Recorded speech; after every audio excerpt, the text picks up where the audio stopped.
Welcome back to Red Hawk Media. Today we're taking a look at how to move your workflow from Photoshop into After Effects.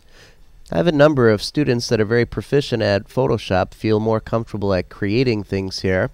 For instance, we've created a lower third.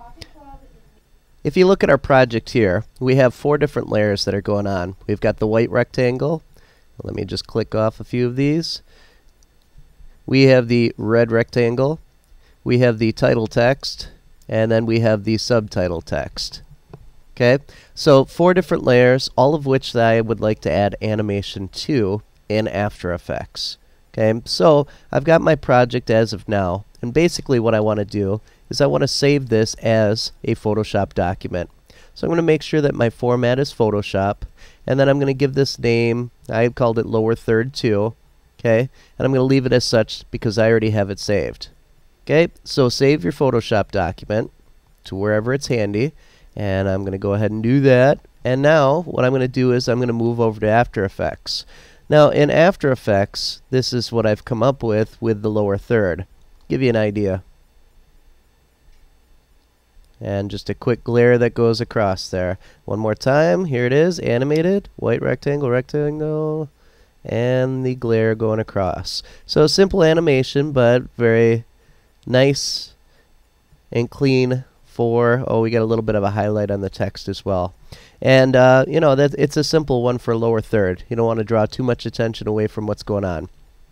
So the question is, how did I get that in here? How did I get all my layers to transfer over? Let's go through that process. First off, I'm going to go up to File, or I'm going to go up to Composition and create a new composition.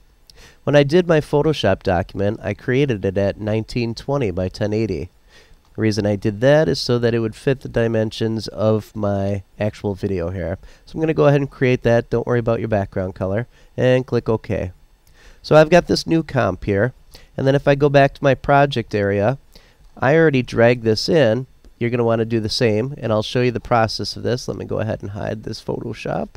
And let's go ahead and grab our lower third, which I believe I had saved earlier onto my desktop. Here it is. So now all I'm going to do is I'm going to go ahead and drag this lower third into the project area and add it in. Now here are some important steps to be aware of. By default, it's going to show up as import kind footage. We're going to change that to composition, and we want to retain the layer sizes. Okay, so aside from the import kind, what I've got here is I want to make the layers editable, so I can actually make changes to them. They're separate, and they're not going to be merged together with the other option. Okay, so editable, composition, retain layer sizes, okay. Alright, now that I've got that, so let's go ahead and move this over so you can see what's going on. Now, what it will do is when it brings in my lower third here, it pre-comps it for me. So that's what this signal, or that's what this symbol is. And all I have to do is take the pre-comp and actually drag it down into my composition here. So there it is. However, most people start to get frustrated at this point because they're like, where are all the layers? You got to remember that it's pre-comped, which means that it has other layers that are inside of it here, working independently. So if I double click on this, now it opens up my pre-comped layer here, my lower third project basically, and then I've got all of the different layers that we saw before. So I've got my white rectangle, my red rectangle, my title text, and my subtitle text. Okay, and now from here I can go ahead and begin editing these.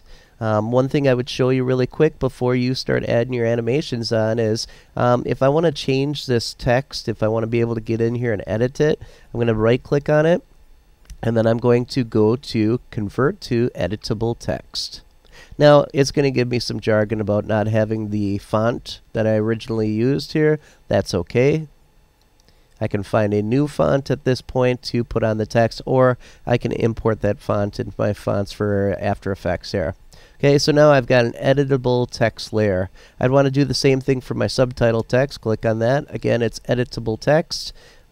Convert to, and okay, and we're all set. Now I can go in here with my text tool actually, grab that, double click in here, and highlight everything, and I can start typing in, for instance, we've got a tutorial going on here, and then we've got the other layer.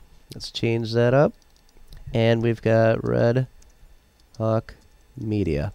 Alright, now all the same things apply. Go ahead and move this around however you want, resize it, scale it up, whatever it is you need to do.